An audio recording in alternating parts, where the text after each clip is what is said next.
Hey everybody, welcome inside our first edition of 2025 RiverDogs Insider. I'm Larry Larson, the new voice of the RiverDogs for this year. So glad you could check out our podcast, and we start with a bang, talking with the team's top pitching prospect, Trevor Harrison. And it got deep. You know, it's easy to look at the top prospect lists and think that these guys have had it made. They've had an easy baseball career. They tore through high school, maybe tore through college, and now they're in the pro ranks all in a straight line. That's anything but the case with our first guest, Trevor Harrison. He tells us about how he almost quit baseball, went all in on fishing, but then found his way back to eventually get drafted by his hometown team. It's a lot of fun. Trevor's a great guy. So without further ado, our first guest, Trevor Harrison. Our first guest on the show this year is none other than the big right-hander, Trevor Harrison, Rays' number 11 prospect, according to MLB Pipeline. But above all, just a friendly guy, and that's why we chose you. So we appreciate you taking the time. No, sounds good. This is going to be fun. So opening day starter here this year, back in Charleston after a handful of starts last year. What's it like being back? I mean, it's everything. I mean, this place is crazy. You know, for it being low A, the atmosphere you get to play in it's a good welcome to pro ball moment for sure. From like not playing in front of anybody, and then like you come here and like my first start here last year was day after 4th of July, and that was a Friday. So fireworks after 4th of July, that was pretty crazy. I stepped on the mound and I kind of like took a second. I was like, wow, there's actually a lot of people, but you know, only get more as you go up. Exactly. Now, you started opening day, another big crowd then. Does that have significance to you? I know at the big league level, it's a big deal when somebody's an opening day starter. In the minor leagues, it can be a little bit more of a crapshoot. But what does that mean to you to take the ball on the first day? I mean, I kind of look at it like no matter what level you're at, like anything's a big accomplishment. Like moving up, like just going from complex to here, it's a big accomplishment. It's one step closer. But opening day, I mean, I think it's pretty important, you know, because like you're starting out the minor league season.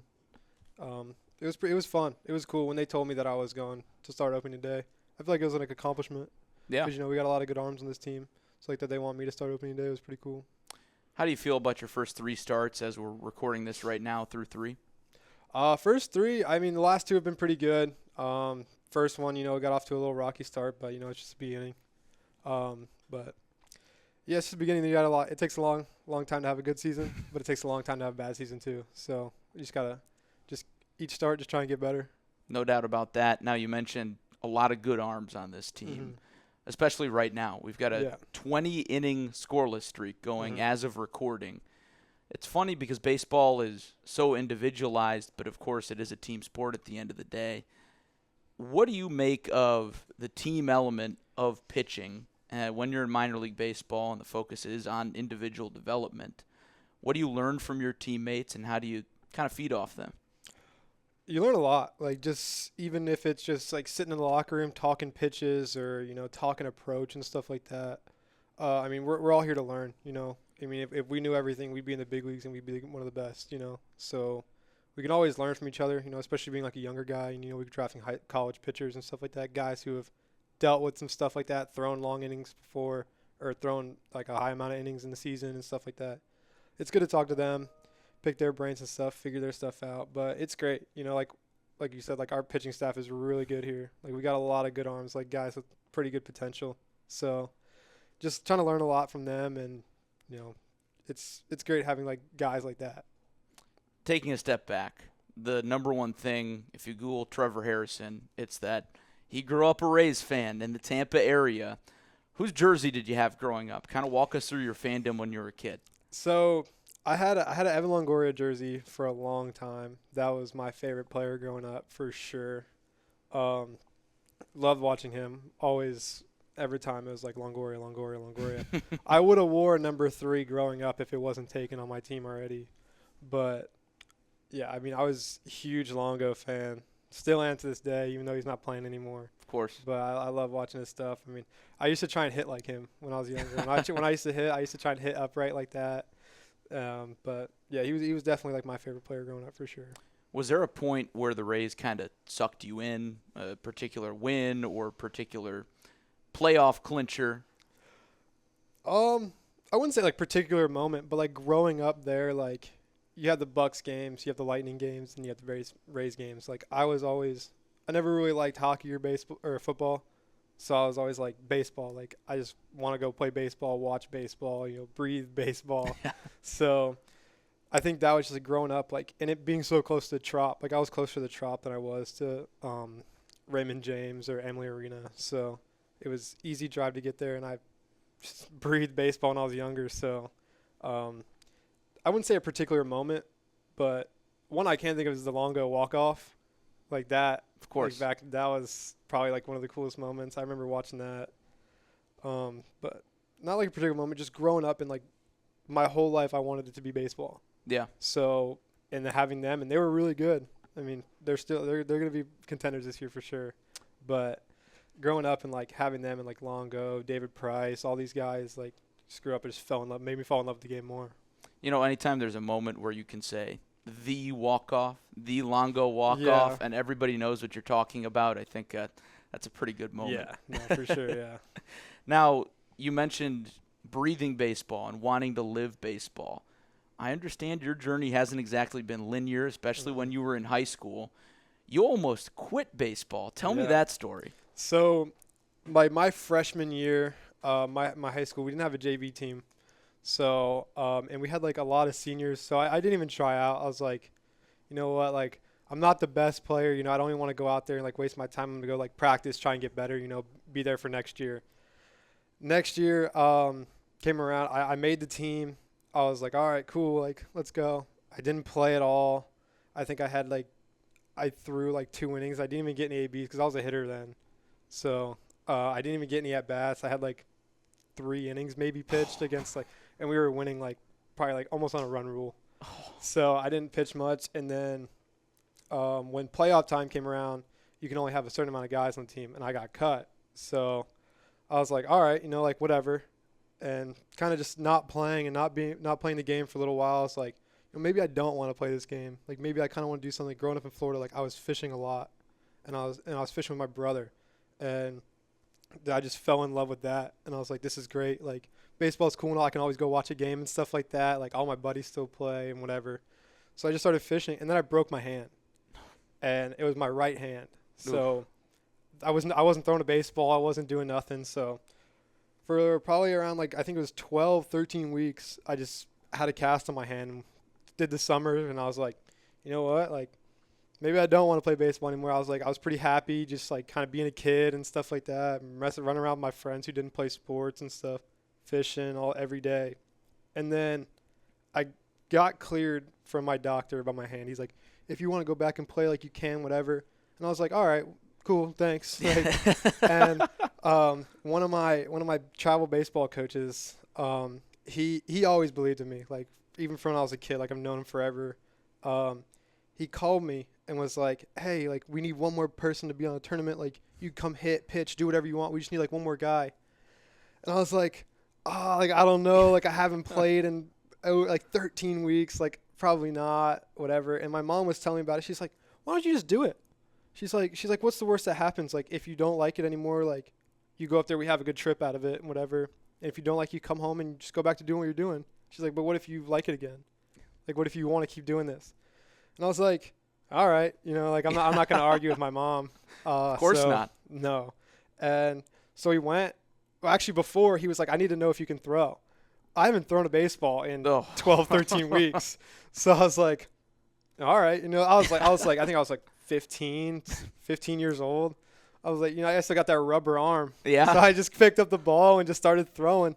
He's like, oh, looks good. He's like, can you hit? I was like, oh, dude, I haven't swung a bat in so long. I didn't know how my thumb was gonna feel, and so I actually packed like some stuff into my batting glove so my thumb wouldn't hurt. And I was holding the bat like this. Oh my and word. Swinging. And like I was hitting it, not like hard, but I was hitting. He's like, okay, yeah, looks good. Like you go, like you're good. I'm like, all right. Like I guess I'm going to play. And I went and played well, hit a couple doubles, pitched really well. I hopped on the mound and hit like 86. Wow. That's like 15. And like for me, that was pretty big because I'd never thrown over like 80 miles an hour. That's like, but must have been all that fishing. Yeah, maybe. And I just was like, maybe I do like this. Like I'm playing well. I was getting good results. So I was like, maybe like I'll play one more tournament and see how I like it. Yeah.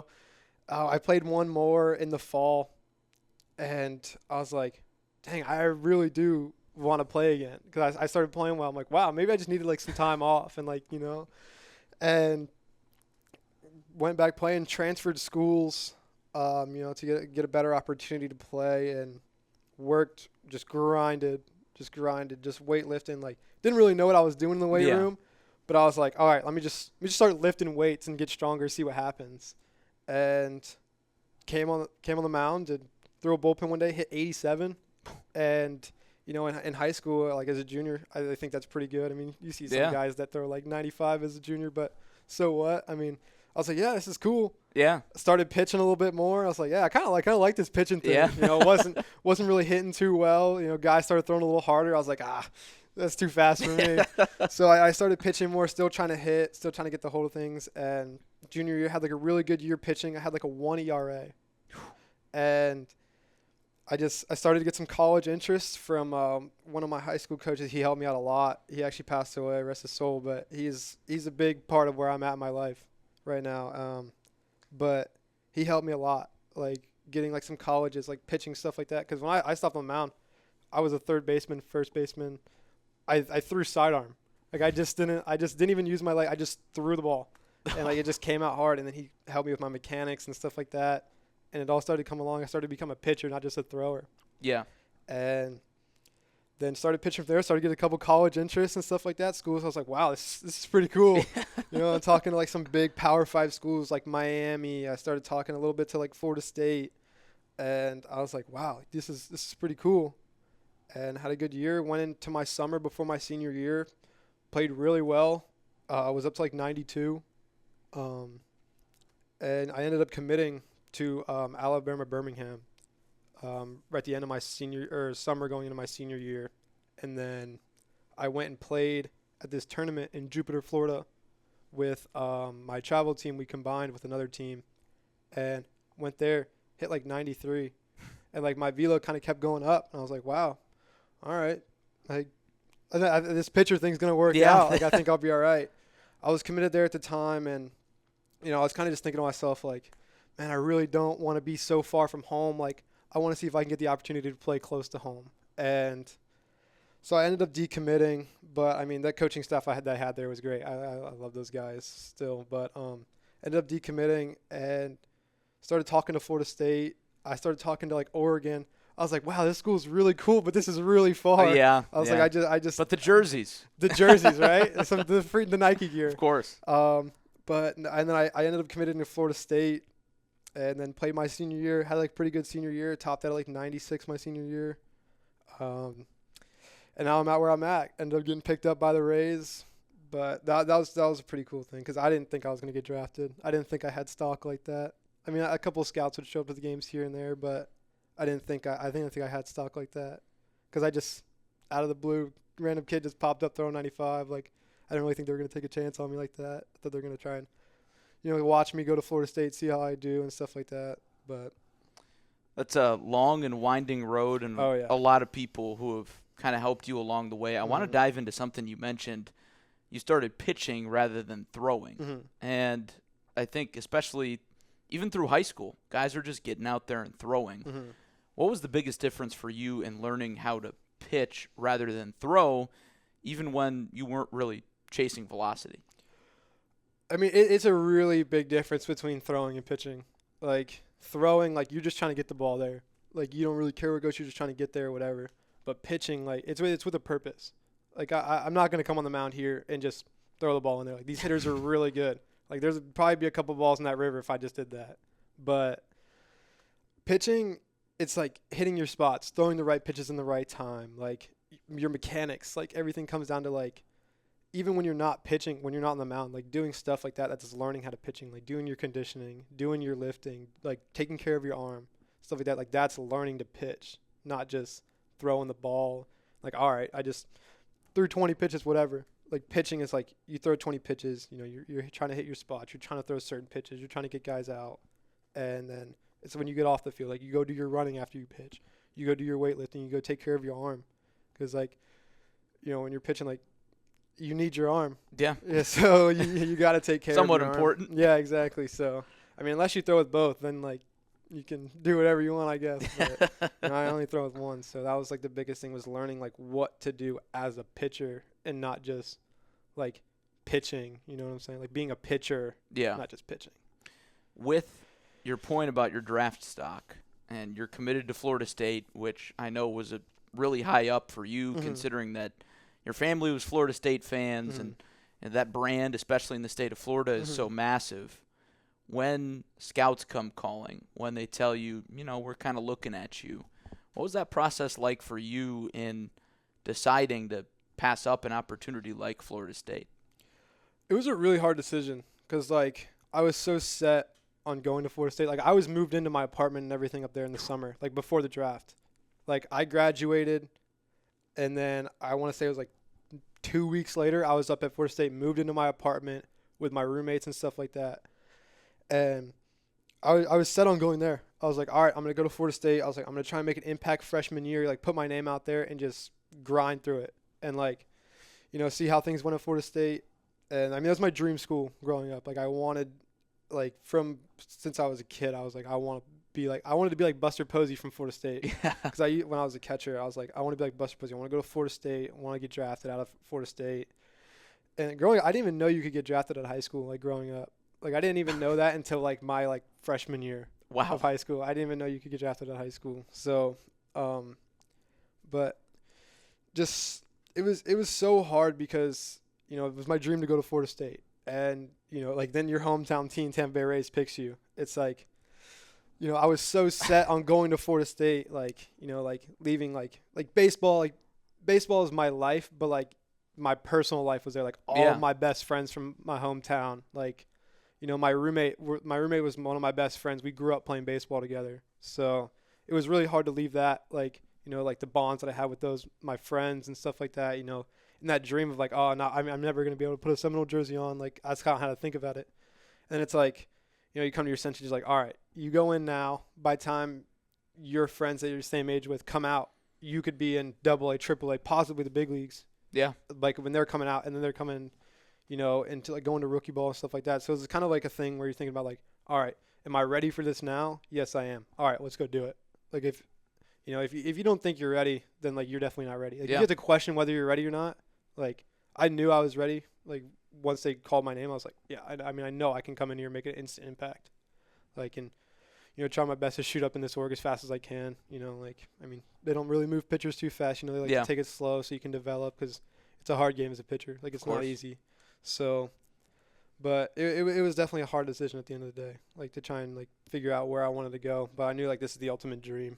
Like, this is what, like, as a kid, you're not saying, oh, I'm 3-2 count of Florida State Seminoles are hitting. It's like, no, like, 3-2 count, like, Tampa Bay Rays, I'm Evan Longoria. Like, that's what you, like, dream of is, like, being in the big leagues, being in pro ball. So at the end of the day, I was just like, what's, like, the biggest dream I've had is being in pro ball, playing professional baseball. So that's just kind of what I had to go to at the end of the day. And here we are, pitching in front of the crowds that we started talking about at the top. How do you kind of channel the energy from a big crowd, like opening night, like the 4th or 5th of July?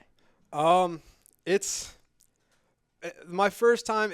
I was nervous, but, like, they always told me, like, if you're not nervous, it means you care. If you're nervous, it means you care. Yeah. So I was a little nervous because I've never thrown. I mean, like, the most, maybe like 100 people at a high school game. Like, maybe. And that feels massive. Oh, yeah. You're like, dude, we had 100 people at our game last night. Like, dude. But I was definitely a little nervous, but the biggest thing is, like, what some of the guys are telling me, like this goes back to, like, having those older guys around, the guys who have pitched in colleges, like these big Power 5 SEC schools, like, they're playing in front of 20,000 people.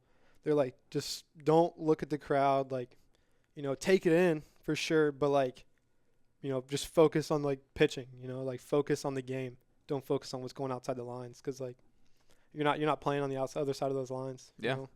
So they're just like, breathe, like, kind of relax yourself a little bit, like, take your mind off that you're not playing in front of fans and stuff like that. But I think now it's like a second nature. It's like you just hop on the mound and you're just going. Yeah. Like, I think after you do it your first time, it's like you're it's simple. Yeah, exactly. You don't even think about it anymore. And that's what I told some of the 2 high school draft picks we had this year. I was like, guys, don't even look at it. Like, just play your game.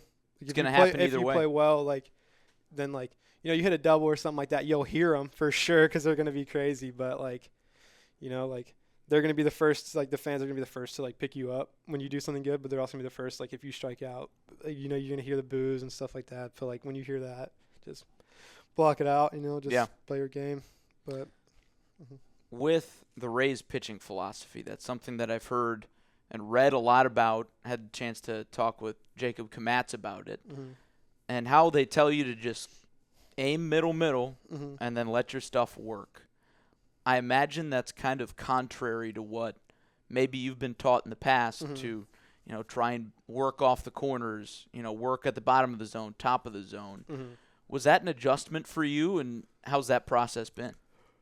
It was a pretty big adjustment because I've always been told, like, hit your spots. Like, like hit that outside corner, hit that inside corner, stuff like that, like focusing on the corners. But actually, the first time they ever told me that, I wasn't even in like a meeting or anything like that. I was just talking to one of the pitching coaches. He's like, just throw it down the middle. Like, just throw it down the middle. I was like, yeah, obviously. Like, obviously. Again, like, easy. I'm not trying to throw a ball here. And he's like, no, like, I'm serious. Like, we don't move our catchers. And I'm like, no, I think about like I've never seen our catcher move inside or outside. And I'm like, all right. And then I started like thinking that. I'm like, just throw it middle. And like, like your pitches are gonna move. So that's what they tell us. Like, you guys have like really good stuff. Just throw it down the middle and it'll move. Yeah. Now, like, aim sight middle. Like, yeah, are you gonna throw it middle every time? No, you're not. You're not. So like, still like focusing on the spots, kind of, but like your sight line is middle. Sure. So like you're looking down the middle. You're not trying to like, because like say if you're like, oh, I'm gonna start this slider outside to a righty. Like if he sees it already out away, like he's gonna be like, he's just gonna give up on it. Yeah. He's gonna go more to a ball. So it's like, oh, let's try and start at middle. It'll be a strike on the outside corner. So, but it was a big adjustment. It wasn't as hard as I thought it was gonna be. Sure. Like it sounds super simple. Just throw it down the middle. But like when you're throwing all your stuff and you're learning new pitches and stuff like that, like it's really hard. Yeah. Like because you're not used to feeling that type of pitch in your hand, and like the way the ball is in your hand. So, but it was a hard adjustment. But once I got it, I got it. Is there a particular thought process that you go through to throw particular pitches? Some pitchers think about location, think about their grip. What's going through your head when you're about to throw? Just not much, because like I've had a problem in the past with just overthinking things. So like trying to be like too perfect. I still struggle with that sometimes. Like trying to be like too perfect. Like, oh, I can't throw a ball. Like there's a reason you can throw 4 balls. Yeah. So like I think my biggest thing I just think is like, all right, let's throw this pitch for a strike. Like give him your best stuff. Like I dare you to hit it.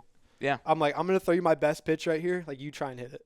Like that's my thing. Like, and if he hits it, he hits it. So what? Like you got 8 fielders out there, or 7 fielders behind you. So, I mean, the chances of him, putting in the gas or putting it over that fence or something like that are kind of slim. Especially if you're getting ahead, staying ahead, which is another big thing to raise too. Like if you throw a first pitch strike, like you're set up automatically for success. Yeah. So like the more strikes you throw, obviously the better you are.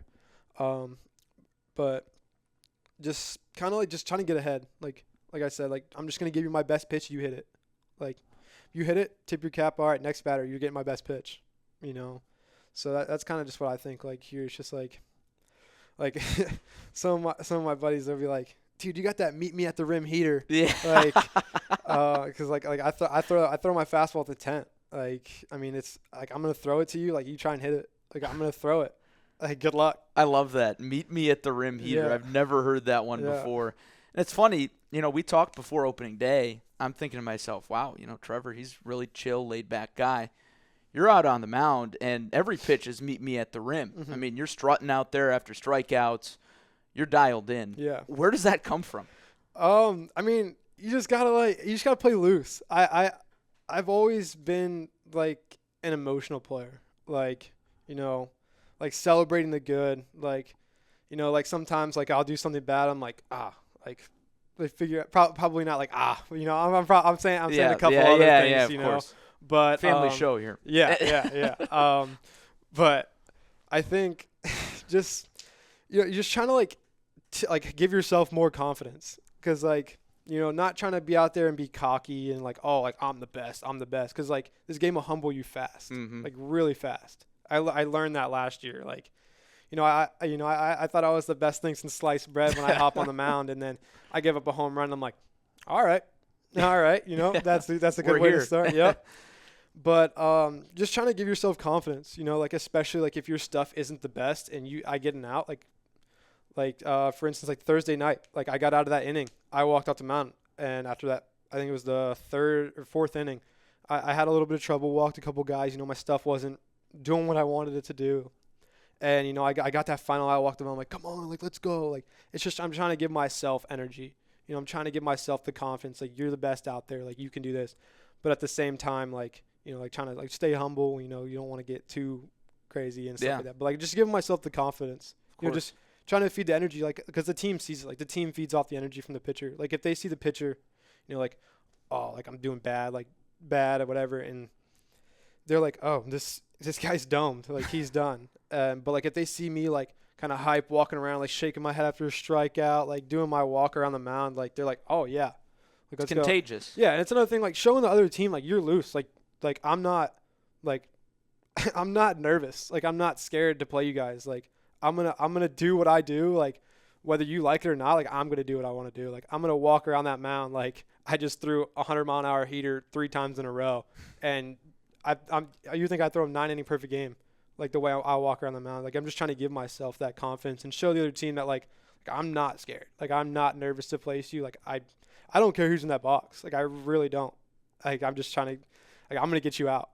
Like, you could put Aaron Judge in that box. I don't care. Like, I'm just gonna go after you, and if I strike you out, I'm gonna do my walk. Yeah. I'm gonna give myself that confidence, like I'm the best out there. And I think that's the confidence that you want in a frontline starter, right? So moving forward, obviously there are a lot of expectations for you. How do you handle those in terms of, you're on every Rays top 30 prospect list. Obviously, I pay a lot of attention to that. I'm sure you don't read any of that.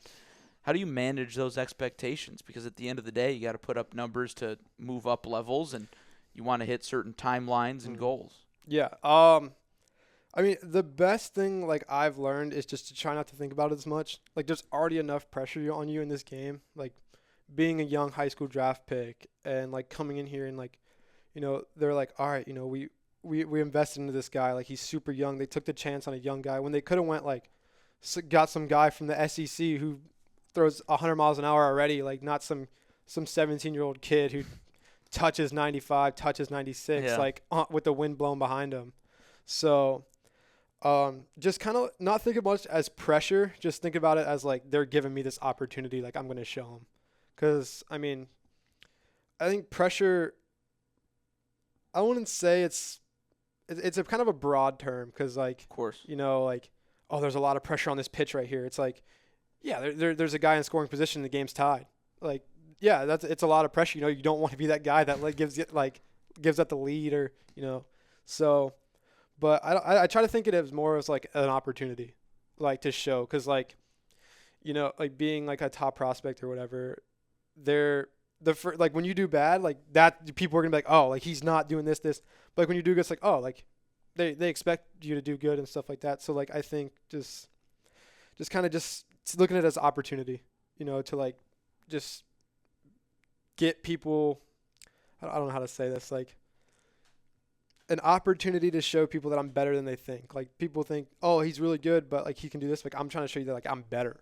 Yeah. So I wouldn't call it as much pressure. I call it more as an opportunity. An opportunity to exceed exactly. expectations. Yes. Yeah, that's exactly the word I was looking for. I couldn't even think of it, but there you go. We're word people. Yeah. Here on RiverDogs Insider. Trevor, thanks so much for taking the time. This has been a lot of fun. Yeah, and best of luck on the 2-week road trip. Thank you. I appreciate it. It's going to be cold out there. Yeah, so it's going to be a little chilly for a Florida guy. Oh, yeah. Yeah, that's one thing we got here. I was like, the first night we got here, I was like unloading my car and putting the stuff in my apartment. I walk back to my truck like an hour later. Man, it's kind of cold out here. I look at it, it's like 65. I'm like, yep, time to put a hoodie on. Oh, come on. Yeah, time to put a hoodie and some pants on, We got to be toughing you up so when you're pitching against Aaron Judge in Yankee Stadium, you're nice and warm. Oh, I'm fine with Aaron Judge, but you put me in that cold weather, absolutely not. Absolutely not. Oh no. Yeah, I don't. You can put anybody in that box. I'm gonna go at them. But you put me in like sub 50-degree weather, I'm not going outside. Anybody but Mother Nature. Exactly. Yeah, 100%. Okay. 100%. Rain, I don't mind rain because I'm from Florida. Yeah. I don't mind the heat, but cold, absolutely not. All right. I've never even seen snow. Well, so now we know Trevor Harrison's nemesis. It's the cold. Yeah, if you put cold in that box, they might have a chance. But Oh, everything else, goodness. fair game. Ladies and gentlemen, that's Trevor Harrison. Thanks again, Trevor. Appreciate it. Thank you. Trevor Harrison, what a guy. Our first guest starting things off in grand fashion here on RiverDogs Insider in 2025. Thanks for taking the time to check out the podcast. If you're watching on YouTube or Spotify, please be sure to leave us a thumbs up, leave us a like, leave us a review, and tell your friends to check out the show throughout the year. And as always, tune into every RiverDogs game with me and the rest of our crew on the call. Until next time, I'm Larry Larson, and this is RiverDogs Insider.